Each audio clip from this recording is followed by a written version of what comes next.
we're gonna start on time, even if we have a few stragglers, because I hope to get through all the slides. The nicest thing that I just heard a minute ago was that for those of you who are getting the recordings, you are actually get a copy of the slides, because I will have too much information for you to write down. You will either have to take screenshots, pay it forward with NORWAC, and get the recording so you can have the slides, okay? All right. My name is Kim Marie. Thank you all for coming. I found Jeffrey Wolf Green's method of astrology back in 1985, and I never looked back since. So been working with this for quite a while, and I'd just like to bring up one technical thing. This weekend, I've been asked to Media Monk, my husband, and I, Star Lady, are you still doing your new moon, full moon podcast? Yes, we are. We are just in process of trying to figure out new ways to broadcast them, because the way we've been using is not filtering them through. So I've had very good suggestions on what to do from those of you in the crowd. So thank you very much for that. Our website's right there. You can go there and subscribe. We'll send you an email whenever we post one of our free new moon, full moon podcasts. Thank you very much. All right. Look at that screen. Look at the 3 transpersonal outer planets getting ready to shift energy. Anytime the slower moving planets change signs, it means major shifts for humanity. And what is most interesting about this is the fact that, let's see if we're doing this. There we go. Look at these 3 planets. Look at those red years up there, 23, 24, 25, 25. Oh, let's add in Chiron in 26. That is not something that we see every decade. That's not something we see once every 50 years. I didn't research how often we see it, but that is somewhat of a rare phenomena. So take a deep breath, buckle in. You're coming along for the ride, okay? Whether you signed up or not, you're here. You're coming along for this ride. In addition to that, if you can see down here on your screen, Uranus waxing sextile Neptune 5 times. Uranus waxing trine Pluto 5 times. Oh, Neptune is not done making waxing sextiles to Pluto. There are 13 more coming in less than a decade. These, for the most part, these waxing trines and sextiles, they have the potential to be positive, but they're not guaranteed. All right. The other thing is that these 3 outer planets are going into what we call the fire and earth element. That is energy moving outward. That is energy moving forward. That's why you need to have your seatbelt on, okay? So that is just a lot of energy if you look at, you know, just these dates on your screen without even knowing what we're going to look at with astrology here. Whew. All right, ready for change? Now, in astrological timing, basically, there are 2 types of evolution, involution. Energy moving forward, energy going inward. Non-cataclysmic, it's our day-to-day life, as we all learn how to walk and ride a bicycle and live our lives. Periodically, it is interspersed with what we call cataclysmic evolution.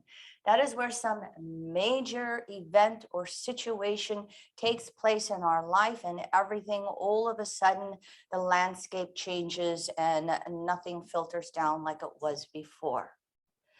And the cataclysmic evolution has a tendency to come up because all souls have this strong desire to be secure.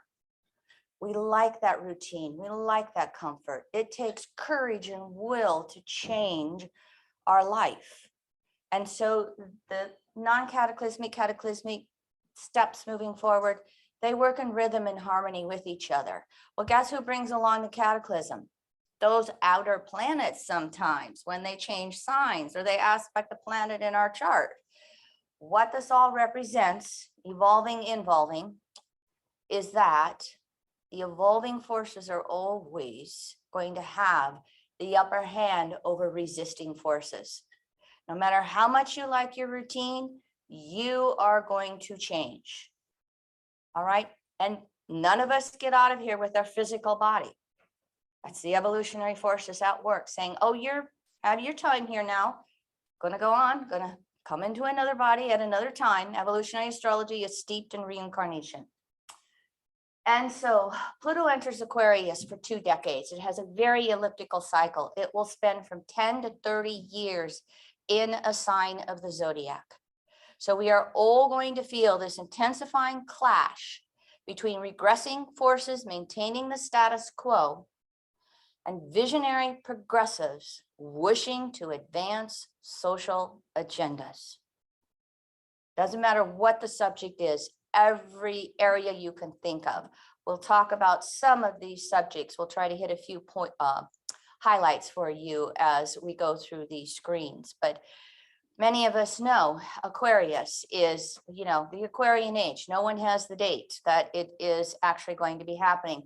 But Pluto in Aquarius for 2 decades is going to be a part of the initiation into the Aquarian age. The major theme, as we were talking earlier before we started, unity and diversity. Do you think we can achieve that over the next 2 decades? Wait till you see my slides. Aquarius rules trauma, okay? And sometimes there is a purpose to trauma. It is one of the instigators to get us to change, if we can recognize it. And if we can make the concerted effort to say, Pluto, why did this happen? What am I to learn from it? And how am I to grow? Because Aquarius is detach, objectify, liberate, innovate. I'll repeat, detach, objectify, liberate, innovate. That's the freedom to be ourselves that Aquarius brings about and the potential for all our souls. Now, here's your dates. Someone asked for the dates. Take your little screenshot before I move on if you want one. It's going to have 2 retrograde cycles back to Capricorn. We're going to see, I think it's June 10th, Pluto reverses back into Capricorn. Yeah, oh, I got it right on the screen. Duh. And so there's this real strong battle between yesterday and tomorrow going on for Pluto between Capricorn and Aquarius. And if any of you know anything about the archetype of Pluto, it is death and rebirth in the literal sense. It is death and rebirth in the broadest sense possible. The soul is here to evolve. And so we're all going to have the areas where we cling to our Capricornian past. And we're all going to have the areas where we need to make those leaps forward in our life. So what happened the last time Pluto was in Aquarius? The Revolutionary War in America and France. Here's a few details for you. You don't have to remember them all. But basically, if you look back to the last time Pluto was in Aquarius, that was the first time we actually amended our Constitution in the US. I'm a US citizen. Thank you, virtual international listeners. Thank you, international listeners who are here. I'm going to have a USA perspective for the most part. But there was a lot of revolution that went on the last time Pluto was in Aquarius relative to birthing a new country here. And the Bill of Rights were the first 10 amendments that we made to the Constitution. What our Supreme Court battles back and forth with between what it all means. We're going to be redefining our Constitution through Pluto and Aquarius. We could talk an hour or so on that one, but we don't quite have the time. I did go back one cycle before that, in the early 1500s when Pluto was in Aquarius. King Henry VIII broke away from the church, the Catholic Church, and started the Church of England so he could get divorced and remarried multiple times. And so, there was that breaking away from the Capricorn authority that says you can do this and you cannot do that. That was the beginning of all the Protestant reformations in the early 1500s, and Pluto and Aquarius just accelerated it. Copernicus published his mathematical arguments for a heliocentric universe. Nostradamus started his first predictions, his first almanac. So you can get some idea just looking back at what we are going to be on the ride for. Now, as I go through these 3 outer planets, we don't have enough time for me to discuss every major subject with each planet. So I chose subjects for each planetary transit. Please recognize that all 3 outer planets are going to have their word on any subject that we speak about. And as I'm talking, I'll try and go back and forth a little bit for you in regards to that. So moving forward with Pluto and Aquarius, here's the chart. 5 planets in Aries, or 5 planets in Aries, with Eris being the 6th one. So you can see just the impetus from the first time Pluto went in Aquarius that we're bursting forth. We're a rocket shooting out into outer space, and we don't know, we think we know where we're going, but we really don't know. And of course, we've been talking all weekend about Pluto square the nodes. I won't belabor that anymore, other than it adds to the I would like to be secure, which means it might add to the evolutionary forces creating some cataclysms for us. And of course, we all know that North Node and stellium. Stormy Grace did a very nice talk last night on them. It really is that impetus to ground ourselves, to bring forth our talents, but to also find a deeper sense of internal security that will help us through all the chaotic changes that are ahead of us moving forward. Here's what I want to talk about, Pluto and Aquarius. Throughout history, anytime wealth inequalities have gotten to extremes that are unsustainable, there has been a redistribution. The Bible called them the debt jubilees, where the pharaohs would give the slaves, they'd wipe out the slaves' debt to keep peace, so there wouldn't be a revolt. I don't know if we can say that going forward. I think we're in for a lot of monetary changes as we look at the next few years, the rest of this decade, as we look at the next 2 decades. How many of you even know what derivative short selling are? Oh, good. A few of you actually do. Yay. All right. The rest of you, educate yourselves. You see that little red on there? Derivatives. We are borrowing to gamble. Remember the 1920s when we created the whole dirty 30s thing? That was Uranus and Pisces, by the way. The crisis when Pluto went into Capricorn, that was mortgage securities derivatives. They were gambling with mortgages. Okay. So what's going to happen this time? Well, Pluto and Capricorn would like to see a monopolization of all the big banks and just wipe out the little banks so they can have all the control. I got a slide coming up where we can say, no, I don't think so. Over the last decade, China has been making all kinds of loans to third world countries. And it's just been exposed that these agreements have higher interest than IMF and the World Bank, by the way. It's just been exposed that these loans guarantee China is first in line to be paid back. So it's creating this real push-pull between your Western countries and China of how are we going to help the poor countries. We've already had Zambia and Sri Lanka default. Pakistan is right on the verge of it.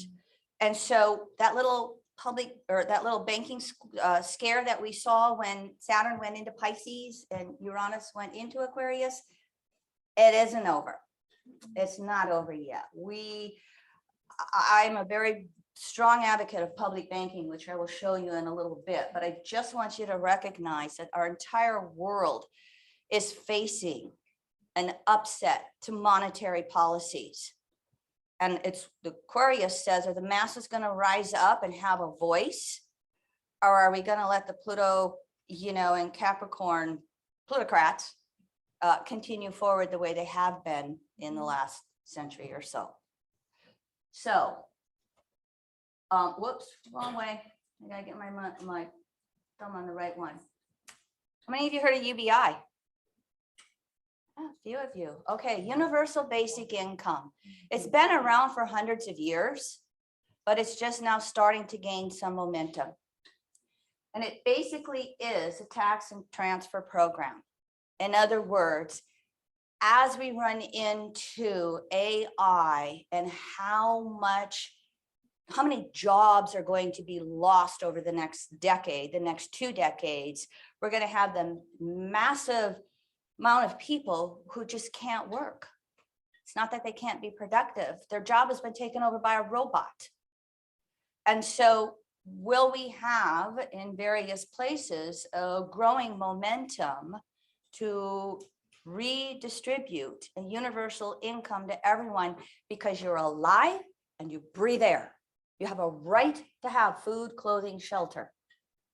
All right.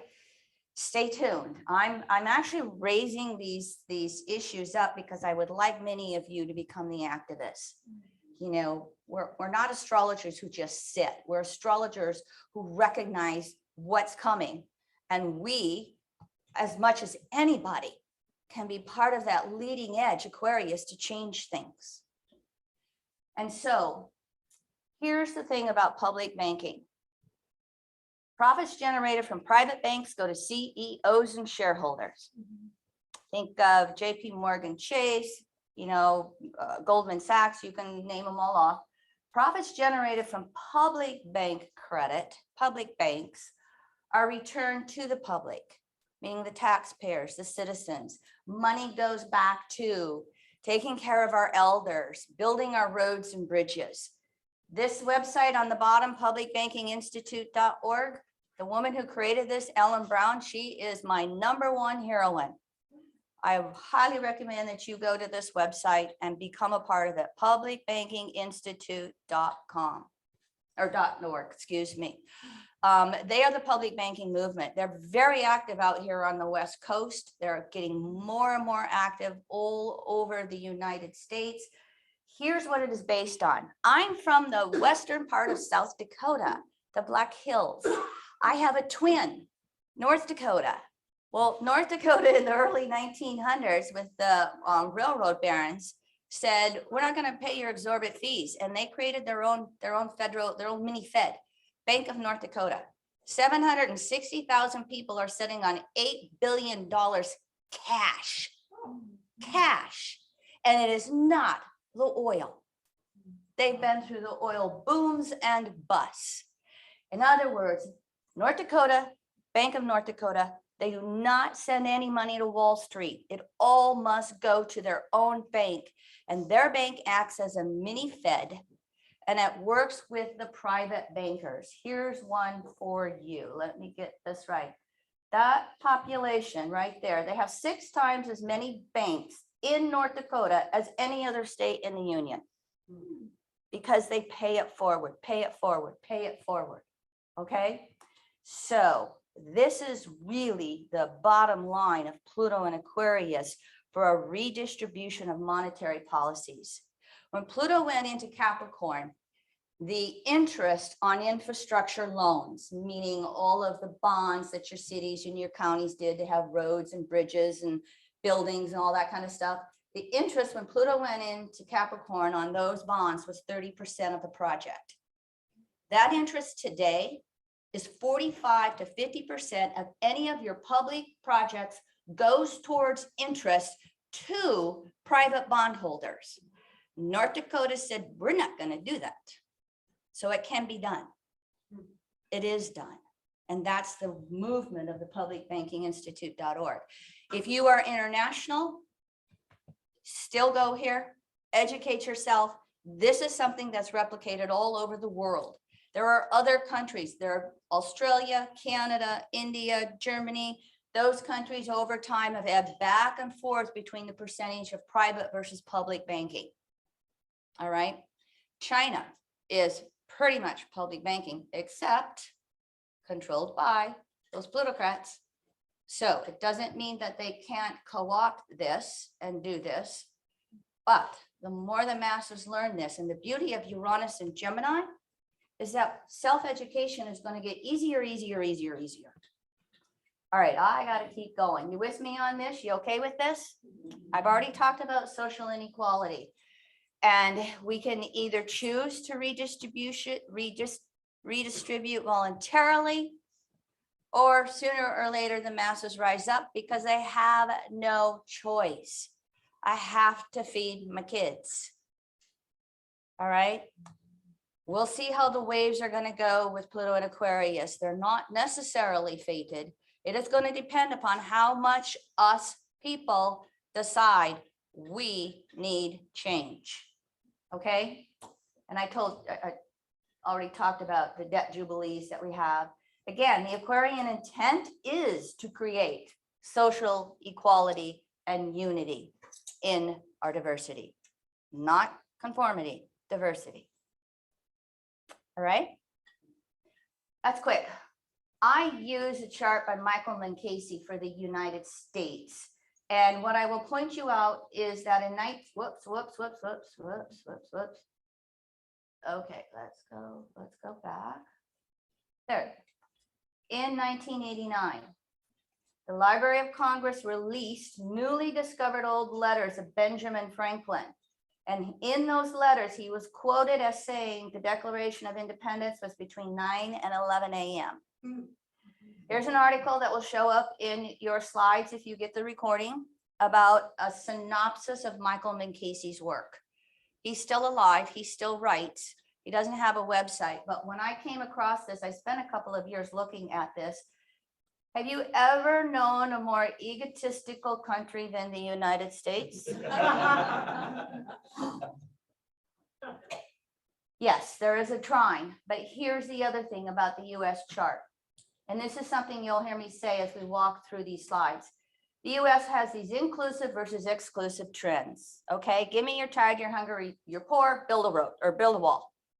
And so here are the three aspects that you see right in here. We have Mars with Neptune, we have Sun with Saturn squares, and we have a T square between Chiron, Mercury, and Pluto.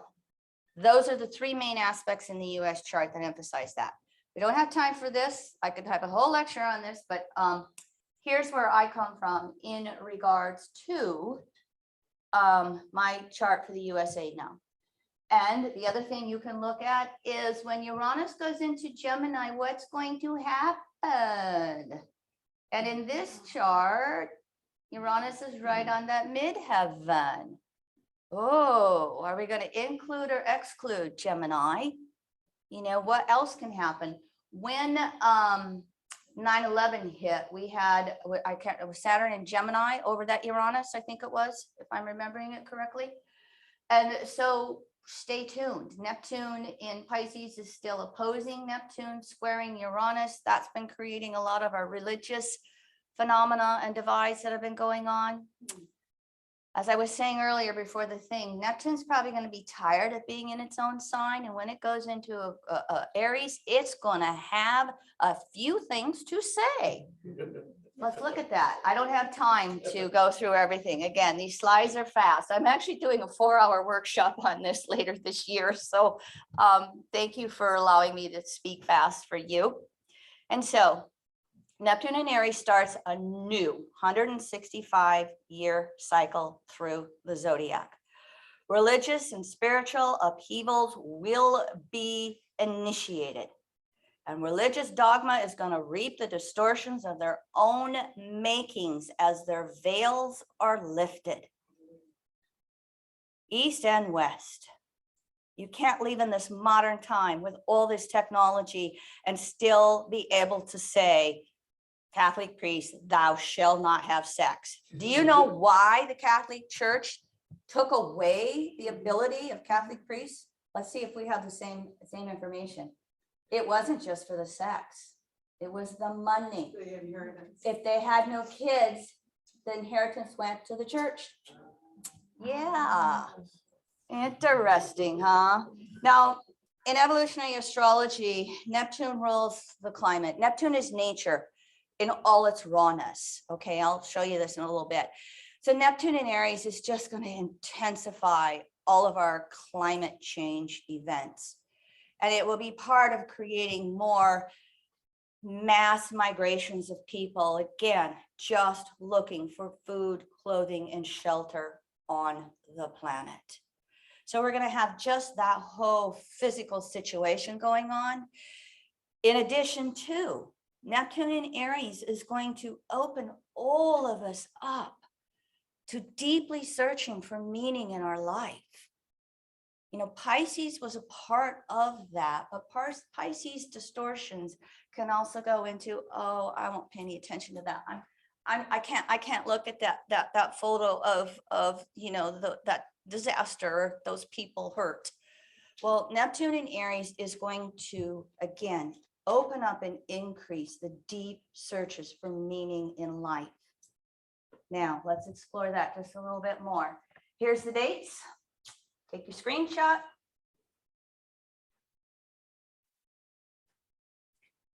All right, got him? No, sorry. All right.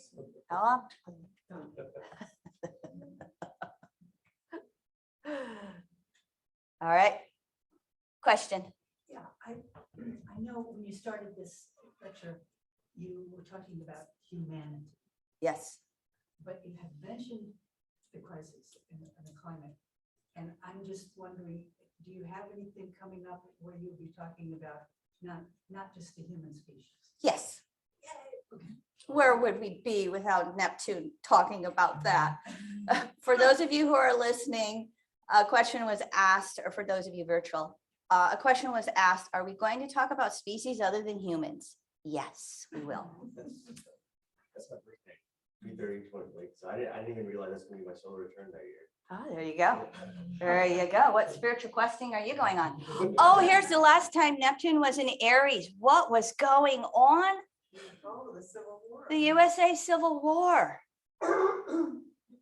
And I don't know if you can see this, but 620,000 deaths. So far, the Civil War in the US has had more deaths than any other war we have been in combined. And we are a warful country. Yes. And we abolished slavery. Abraham Lincoln lost his life for it. There is some thought that Abraham Lincoln was assassinated because he was for the greenbacks, which was an early form of public banking. The history of the United States, if you care to study it. By the way, my YouTube channel, I have a webinar called The Populist Banking Revolution. The Populist Banking Revolution. A few years ago, I did a webinar on the history of money and talked about some of the subjects in history for the United States and how we've had this battle between private versus public control of the monetary policies. So you can go look at that. There are other things here. You can see those. We don't have time to go in them. There were a lot of underground things that were made during Neptune. Neptune rules the underground. So there's just a few of those for you, okay? And the telephone, the phonograph, and the light bulb were invented with Neptune in Aries. Isn't that interesting? Yes, yeah. I'm wondering, because the last time Neptune was in Aries and they had this huge revolt in China, that northwest part of China, I can't pronounce the people who are there now, but they're Islamic and China's just really trying to stamp down on them. I'm wondering if there's going to be some revolt with them with one cycle later, Neptune in Aries, and perhaps maybe even all of China. Stay tuned. Neptune in Aries was known for countries being imperialistic, that Aries warlike energy. Stay tuned. Let's see what's going to happen here. We hear these rumblings between, you know, Russia over, no, not rumblings, Russia over Ukraine, you know, China doing all of its monetary things, trying to gain trying to run, my husband always says, China's going to win the economic war so it can win the war without firing a shot. So Neptune and Aries might be a part of this. All right. Here is the Ingress chart for March 30th, 2025. It is the day after a solar eclipse at 9 degrees Aries. I told you, Neptune's going to speak up. It's just like, wait a minute. But here's another interesting thing. During that time period, 2025, you can see, if you can see this on your screen, when Neptune has its retrograde cycle, Saturn has its retrograde cycle, they go retrograde within days of each other, direct within days of each other, and they follow it up with a conjunction February 20th at 1 degrees Aries. Maurice spoke about that yesterday, so I will refer you to him for that.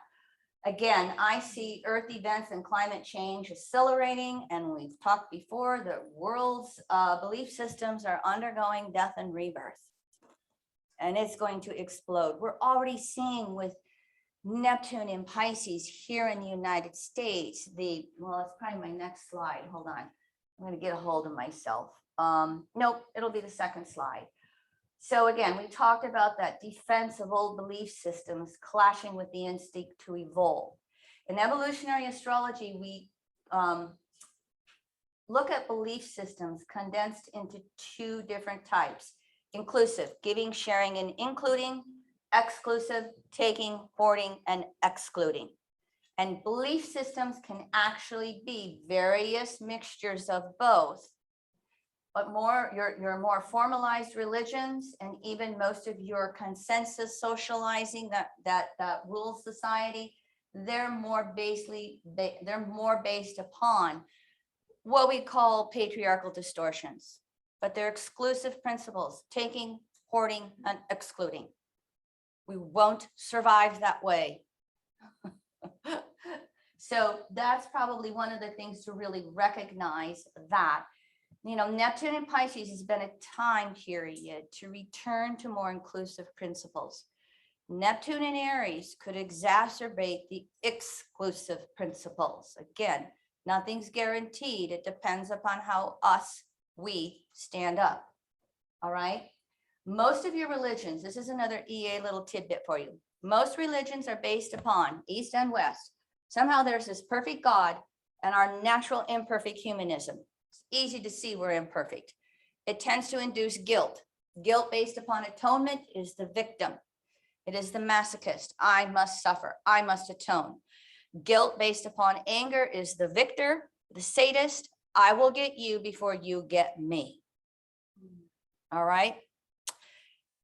I always, you know, here's the Neptune and Pisces question that I think EA's been saying forever, but I think more and more people are saying, why would something perfect create this mess? Yeah. It's a co-creative process. The unmanifest manifested 14 billion years ago in order to evolve itself. Every time we make a baby step forward, source itself evolves. It's a co-creative process. Okay. So Neptune in Aries is going to mean that we have to act upon our beliefs. We can't just know them. We can't sit in the monastery or the convent anymore. We have to walk forward. We have to walk our talk. Okay. Here's what I was going to say. Here in the United States, what have we seen through Neptune and Pisces? More people going no affiliation. So we may see that rise more yet. We may see atheism rise. Aries, it's me first. I got to get myself taken care of. It's a dogfight. It's survival of the strongest. You know, it's Neptune. Nature is not always nice. Nature is survival of the fittest. But what we're going to have with Neptune and Aries is all forms of consciousness are going to desire to evolve. And that means Gaia, the planet Earth. That means she's, again, the best way for Gaia to speak up is climate change, is these Earth events that we're seeing. They can increase with Aries, initiating more. So it's going to be up to us to do something about it. Now, Neptune rules the totality of consciousness, unconsciousness in EA. Totality of consciousness, unconsciousness is a way of saying universal source. Pick your word. And when Neptune rules all forms of consciousness, that includes non-human, that includes mineral, vegetative, and animal. It includes any and all forms of consciousness. So in respect to the question that Joan was asking, all species are going to be struggling to survive. The trees are already moving north. The animals are already moving north in North America because of the change of the climate. I'm a master gardener in my local state. I do volunteer education in the gardening world. And so we already seeing mass changes with other forms of consciousness. Unfortunately, we can see an increase in the extinction of species. It is already happening. I don't think I put the slide up there. You've heard about the bees, but what were they saying? We've already lost a third of our birds.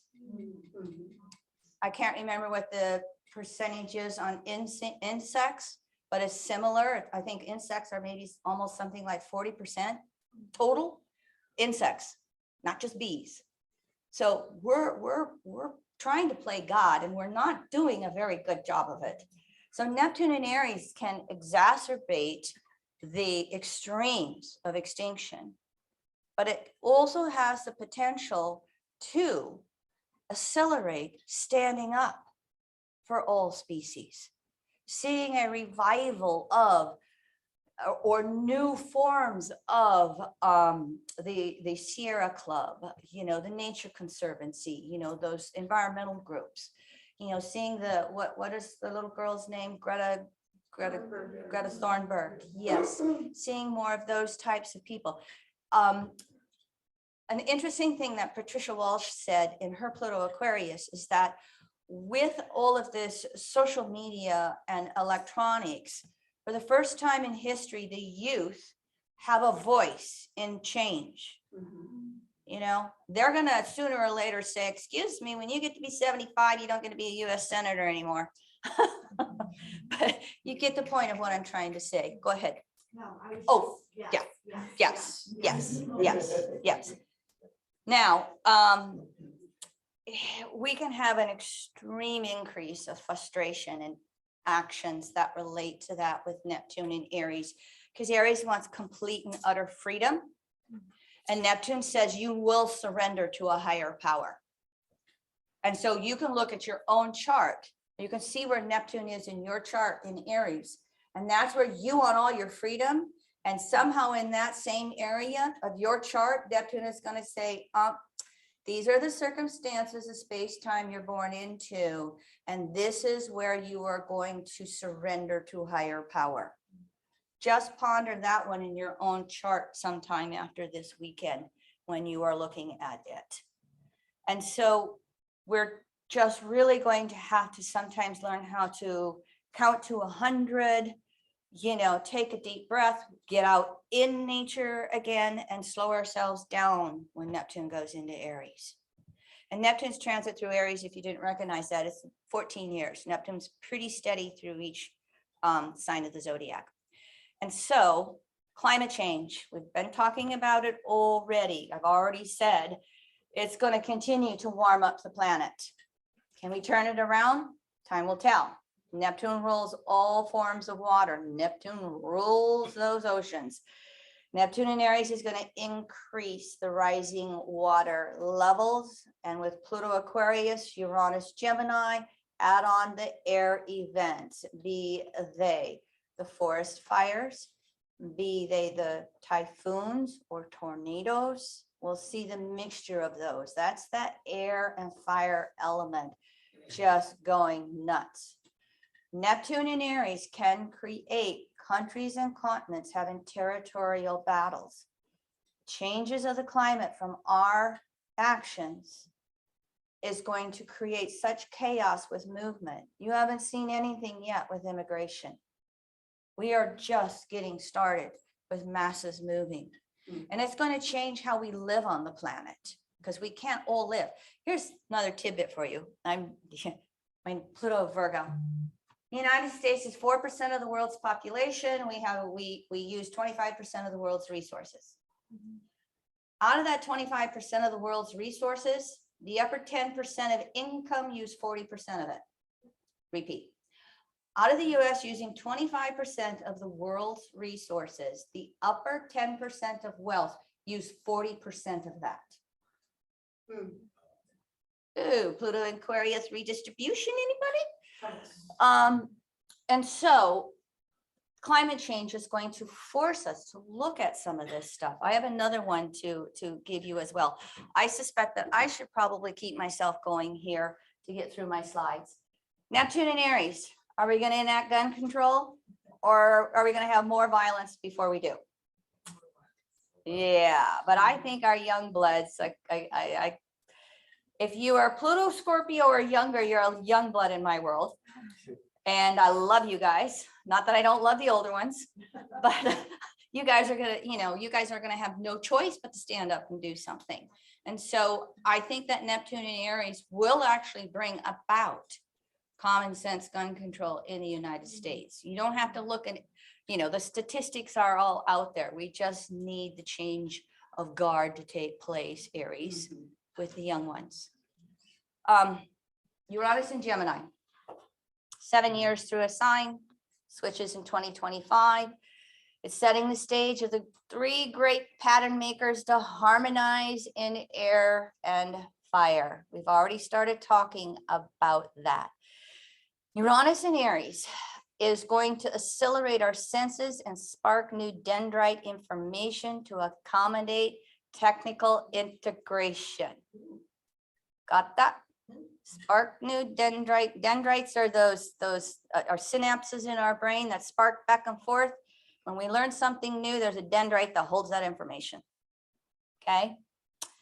Machines and AI are going to outpace the masses in a race to expand our minds and hopefully take our souls along for the ride. Yes. Yes. Ethics keeping up with technology. Okay. Here's your dates. Take your little screenshots.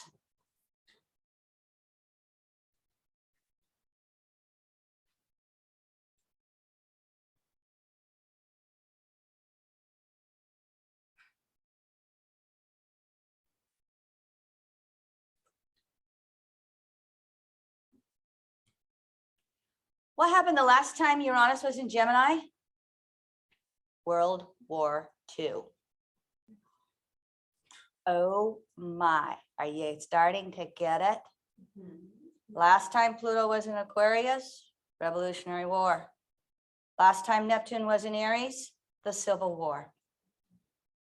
Last time Uranus was in Gemini, World War II, the Holocaust, the extermination of 6 million Jews by gas chamber. I was one of them with 3 kids. So you can see that we have this tendency towards war with these 3 planets and these 3 signs. We got a couple more slides coming for you on that, but Albert Hoffman did LSD for the first time, Uranus and Gemini. IBM created their first electronic programmable calculator. They sold the first ballpoint pens, Uranus and Gemini. Dead Sea Scrolls became public. You can just, yeah. I always find it fascinating to go through history. Here's what I wanted to show you. The last time Uranus was in Aries, or excuse me, Neptune was in Aries and Uranus was in Gemini, Civil War. Last time Uranus in Gemini, World War II. 2 cycles ago, Uranus in Gemini, Civil War with Neptune and Aries. I did not know that detail. As I was prepping this, I went, oh my. This causes a pause for thought. Take a deep breath. We're in a different cycle. We're in a different time. We have an ability to educate ourselves a lot faster than the time before. But I also did not know the fact that the Civil War caused more deaths than any other war we've been in combined. That was one detail I didn't know yet. So, whew. Here's the chart. Uranus and Gemini differs from the Pluto and Neptune ingresses in that Uranus makes a splash pattern. It is all over the place. Isn't that Gemini? You know, it can signify the open-mindedness, but it can signify the scatteredness that's going on. And if you look at your blue lines in the chart, you can start to see that we are having all of the sextiles and trines between these three outer planets taking place. It is just, well,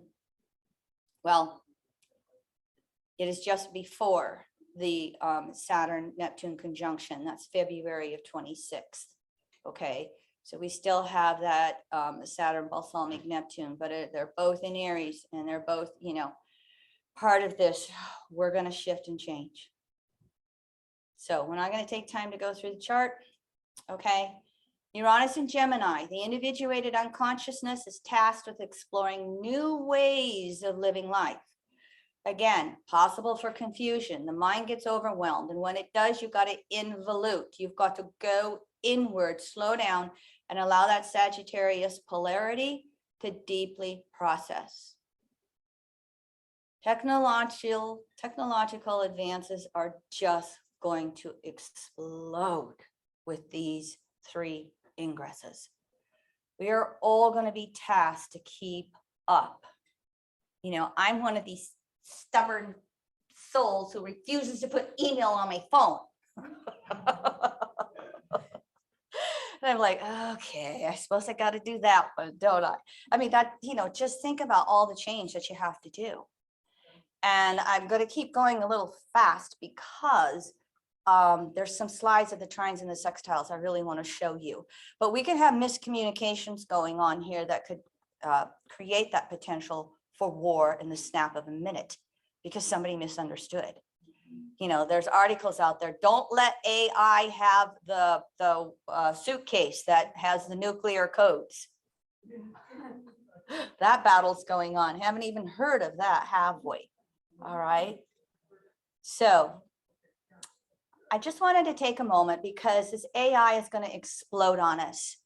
And this is a very helpful slide. Conventional computing, it's our calculator, it's binary. It is 0 or 1 with transistors and switches. Okay, we have now made them as small as we can make them physically. Quantum computing works with atoms and subatomic particles. In other words, they can store multiple values at the same time, the 1, the 0, both, and anything in between. And so it allows computers to work parallel instead of serial. And another example of this, those of us who are in quantum physics, light can be both the particle and the wave at the same time. We're starting to figure this out in this world of science. Okay, and so this is what artificial intelligence is. It's quantum computing. And look how we've just had Jupiter and Saturn in Aquarius, and now Pluto, and now we're looking at Uranus in Gemini and what it's going to bring for us. So this is the basics of the math. If you want to, if you just go, oh God, I'm just Gemini confused. No, this is the basics of the math. All right, it allows you to understand what AI actually is. All right, I'm going to let her take her little screenshot. I'm going to show you one more slide. AI is the Aquarian age. Jeffrey Green was quoted as saying that sometime during the 2000 years of the Aquarian age, humans will interface with computers. It will happen. How fast? When will the spaceships show up? Will that happen through Pluto and Aquarius? It'll happen in the Aquarian age. We know that. And so I read this book by Dan Brown called Origin. I would recommend that book if you want to find out some more about AI and its interface with religion and spirituality. All right. The whole book is about a science versus morality debate. Okay. Social media. Okay. I feel like I don't have to talk about this one. We've been talking about this one all weekend long, haven't we? What do you think Uranus and Gemini is going to do to social media? Whew. You know, one of the things that tends to happen throughout history is spirituality and morality are always catching up to technology. Can we turn that around? You know, can we have them move forward equally together, Gemini? Stay tuned. We don't know. We will find out. The European Union is much better at regulating social media and finding companies for it than we here in the US yet. Social media here in the US is still a wild, wild west. But again, as I said before, Uranus in Gemini is going to metamorphose self-education. You can't, you know that quote, you can fool some of the people all the time. You can fool all the people some of the time. You cannot fool all the people all the time. And that is going to get smaller and smaller and smaller. Now, Uranus and Gemini can go for the misinformation and the propaganda. But it's going to become increasingly harder to do. The truth is going to get out. You can distort truth, you can suppress truth, natural law, but you cannot destroy it. It will have the last word. So let's see if Uranus and Gemini actually gives us that opportunity to make those leaps in the masses educating and making the changes we want to see on the planet. I work with the cycle of phases and aspects. Evolutionary astrology does. We look at everything from 0 to 360. So what I did here is, whoops, get my clickers right. I put Pluto at the 0 point, slower moving planet. Now you can see that it's making these trines to Uranus visually, 5 of them, 26, 28. Neptune is making 13 crescent sextiles, 26 to 32 to Pluto. More of that expansion of human consciousness and human spirituality. And Neptune 0, if you put Neptune as a 0 point, Uranus is making the sextiles to Neptune 25 to 27. Okay, crescent means that they're crescent phase sextiles. The 0 degree sextile exists in crescent phase. Evolutionary astrology is steeped in this. And oh, by the way, I also did a longer workshop going through the 8 phases, which you can find on our website if you're interested in more information on that. But I just wanted to give you a little bit of a visual of this. So to me, visually looking at it, again, sextiles and trines, nothing's fated to be a disaster.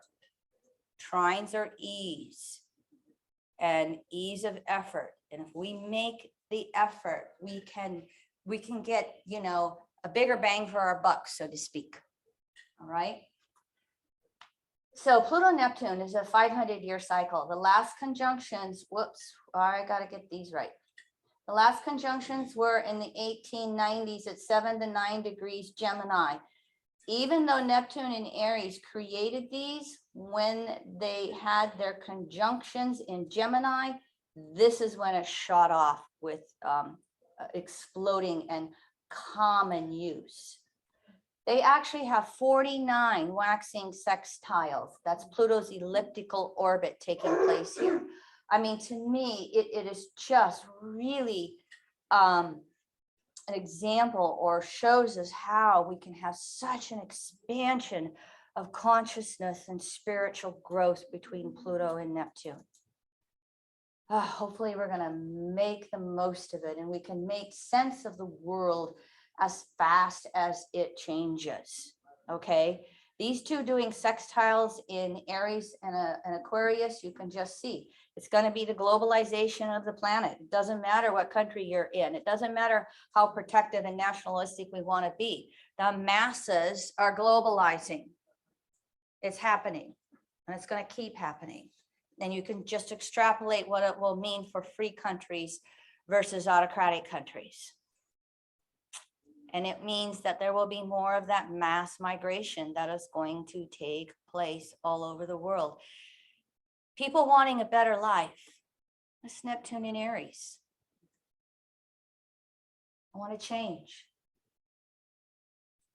Medicine. This is going to explode with these 3 planets in these signs. It already has.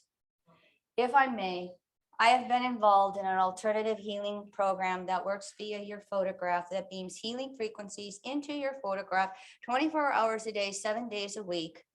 any type of cancer frequency you can think of, any type of disease frequency you can think of.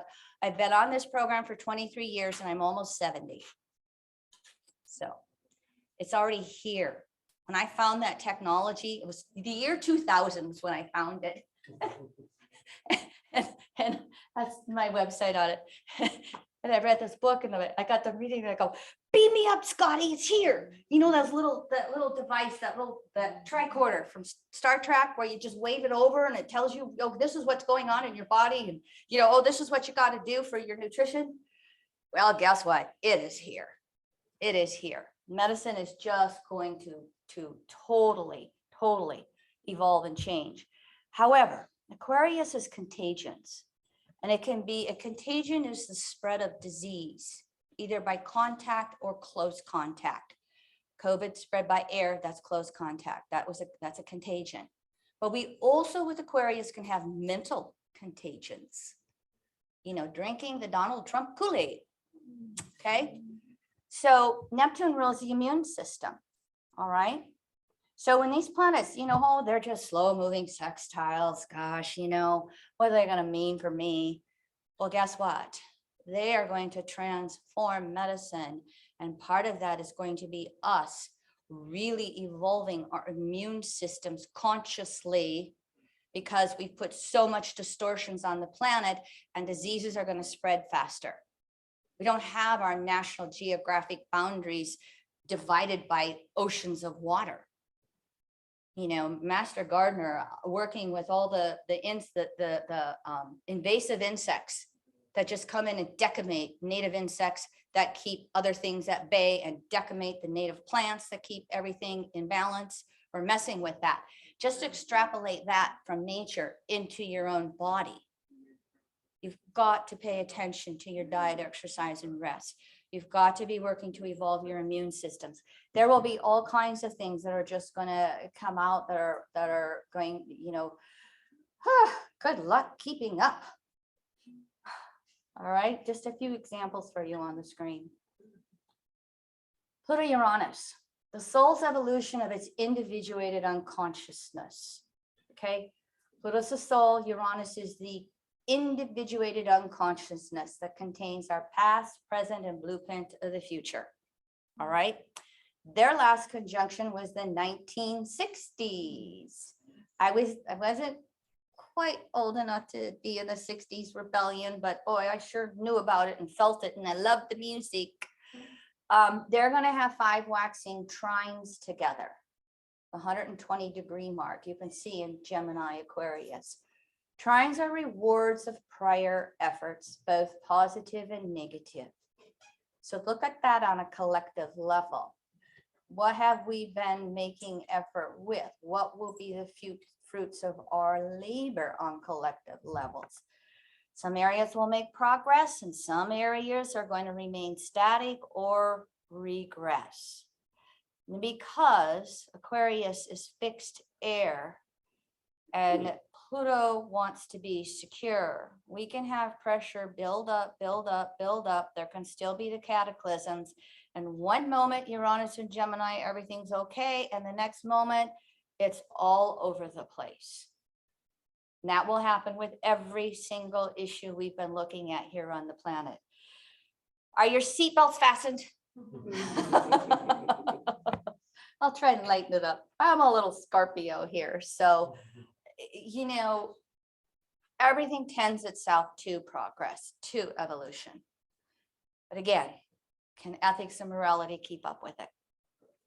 These trines, they're going to accelerate technology and AI. Developing countries can be left behind. That in and of itself can be an impetus for power over and control, or rebellions and saying no more. You know, these are big subjects. I just have to touch it. I only got 75 minutes. Let me see where I'm at. Oh, I got 15 left. All right. Green energy. Okay. Uranus and Pluto will just accelerate this. How many of you have heard of air gens? Air generators.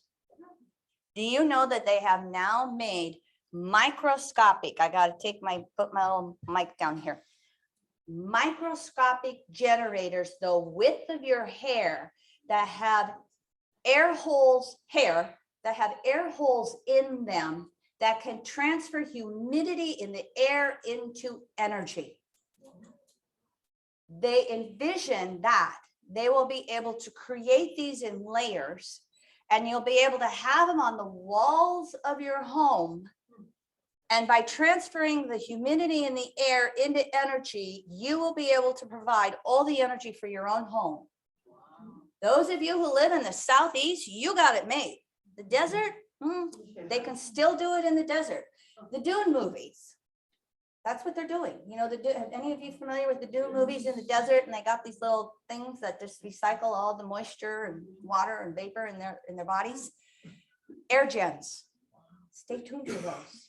I mean, we're just going to be surprised. I'm waiting for nuclear fusion. I think I'm going to live long enough to see nuclear fusion, not splitting it apart where we're going to store the waste, but the sun, combusting it together with no waste. They've been able to do it for what, a microsecond with these, humongous machines. But when I read about these little air gens, I was like, wow, that's cool. Are the air gens created in the US or overseas? Where are they? I don't remember where the technology is coming from. It's a science journal. Oh, okay. I don't know, but there's a lot of innovation that comes from the US. Okay, but we ship out the manufacturing of it. And which brings me to the point here, for those of you who have Apple iPhones, this may be true for Androids to some degree, but Apple's, computer chip manufacturing is in Taiwan, which China wants. And that's really stirring things up right now because Apple's trying to find ways to manufacture its chips outside of Taiwan because it's afraid.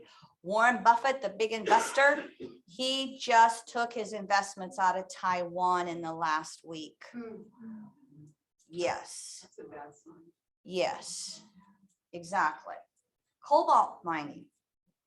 Okay, for those of you who like your EVs, your electric vehicles, all right, cobalt mining, we need a huge amount of cobalt to drive our electric vehicles. That's the batteries under your vehicle. We've depleted the cobalt mines in Congo. And so now all the mining is moving to Indonesia, and they're just taking and mining entire islands and displacing the natives. So green energy sometimes is not green. And that's going to be its own controversy moving forward. And that's why when I read that article on air gens after I put my after I submitted my PowerPoint slides, okay? Because I'm a readaholic, okay? The USA electrical grid. When you look at Pluto and Aquarius, Uranus and Gemini, we've got to update that, especially as we're going to more solar and wind. I live in wind farm country where I am in the Northern Plains. The biggest three threats to the USA electrical grid, physical threats. Okay, that includes squirrels, cyber threats, and again, forces of nature. So just think about that in regards to the Uranus Pluto trines. Think about it with all three of these planets with their ingresses into these signs, fire and air. We could talk about this slide for the rest of the day. Neptune, Uranus, these are waxing sextiles, actualizing our individuality from our deepest beliefs. Neptune's imagination sparks Uranian genius. They have a 172-year cycle. Their last conjunctions were in 1993. I was teaching astrology and giving lectures then. 18 to 20 degrees Capricorn. Back then, I named it the technological revolution. I bought my first computer in 1995. I think I got my cell phone like a year or two later. I can't remember. But here's the 5 waxing sextiles that you can see on your screen. Just Uranus with technology conjuncting Neptune with imagination is metamorphosing technology. Okay, The broadest intent is for science and technology, Uranus, to serve natural spiritual laws and principles, Neptune, coexisting with nature in its natural cycles, creating our societies, cities that adapt to this changing world. Consensus society tries to have dominion over nature, and Gaia says, nope, we're going to have to change how we build our homes, where we build our homes, all of that kind of stuff. These two can be sparking this all over the place and creating all kinds of different ways to live that are more in tune with nature. Just a few more. Food. We've kind of talked about this. I told you how, pests and diseases are having all these unintended consequences, and what corporate monopolies we have with food right now. For those of you who are meat eaters, there are 3 corporations that control 85% of the meat processing in this country. Cattle. I live in farming, ranching country. But we have local movements and local butchers that are just coming out of the networks. And one area where our redneck state is doing pretty good is we are having grants for local meat processing to show up. And the bison has been really making a big comeback where I live. And so there are different things that are going on. Technology can be good. There is this grain called kurzna. It is a perennial wheat. You don't plant it every year. You just harvest it year after year. And you can grow it in more harmony with nature. So there's, anybody talk about food yet this weekend? That's going to be totally transforming. I do think that we'll see a lot of more local production of food and the different ways to do it, and the greenhouses and all of that. I'm somewhat active in that from my gardening groups, but that's, has the strong potential to come back with Uranus, because if we go towards international discourse, then we have to figure out how to do it closer to home. You have a question? Yeah, I was just curious about Kurzna, because I'm a personal chef. So can you mill that? It is very, very popular in Minneapolis. Okay, so it's coming out of Kansas, all right, but there's a local food movement in Minneapolis, and there are Minneapolis restaurants there that are really working with it, and trying to whether they're doing it gluten-free or with gluten, I don't know the details. Yep. One more time. Here we go. Here's the visual of this. So you can see how these 3 planets are in harmony. Sextiles and trines. They're in harmony with their signs, fire and air. One of the reasons I showed you the slides from previous cycles is because we're not guaranteed that everything's gonna be love and light, love and light, love and light. Okay. So let's see if it works. I love this slide. I've been using this slide for several years. Violence is the method by which the ruthless few can subdue the passive many. Nonviolence is a means by which the active many can overcome the ruthless few. It's a quote from Jonathan Schell, who was a writer for The Nation magazine. Okay, so looking at our time, I have one more slide, but I can take 5 minutes of questions. After this, if you look at history with the Uranus and Gemini or the Neptune and Aries, it seems that at the end of it, things get a lot better. Would you agree? Yes, that's nature. That's that cataclysmic, non-cataclysmic cycles. The comment was that when we have these upheavals, like the last time we had Neptune and Aries and Uranus and Gemini, civil war, that afterwards then it seems to get better. And so my comment is, that's that interface between cataclysmic and non-cataclysmic evolution. You know, we would all have fried nervous systems if everything was cataclysmic. We would all have our machine guns. Joan, I just wonder, in terms of green energy and trying to change the way we do things, do you feel that there will be major investments in all these little things? Like, I just recently got a big kick out of seeing that someone had built a highway out of reusing used diapers. a highway out of recycled diapers. You know, it's probably going to It said happen. It didn't even stink. It didn't even stink, virtual listeners.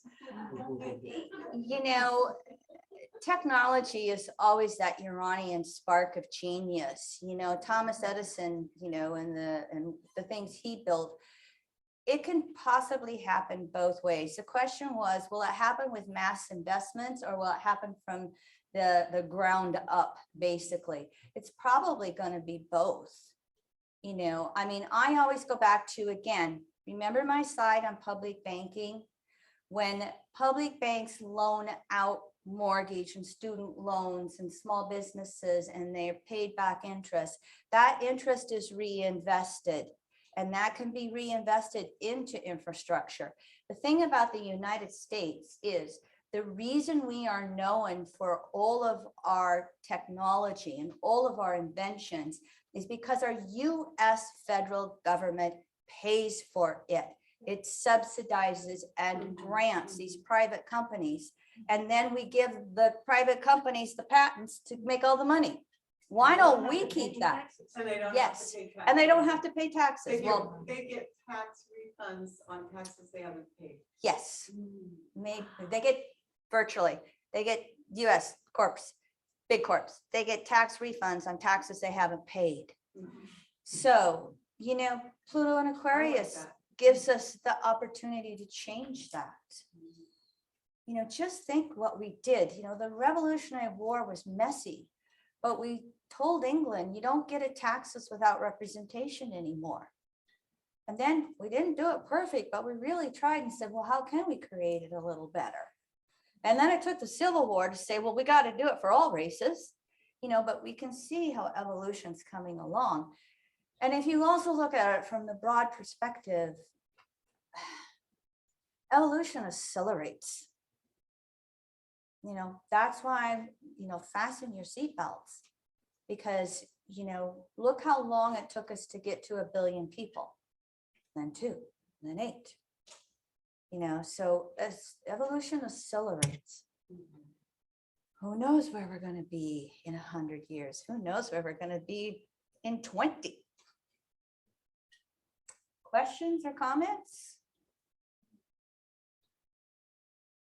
All right, this is a deep, heavy subjects, 3 of them. So I brought out my last slide that, are you exhausted and overwhelmed from anything I said? Knowledge is forewarned and forearmed. It is up to each of us to be in the world what we want to see in the world. Many moons ago, I created a mantra for myself.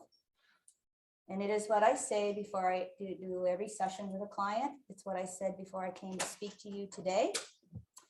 So what I'd like all of you to do in these last couple of minutes, I want you to take deep breaths. I want you to relax, close your eyes. And I'd like to leave you walking out of here in peace.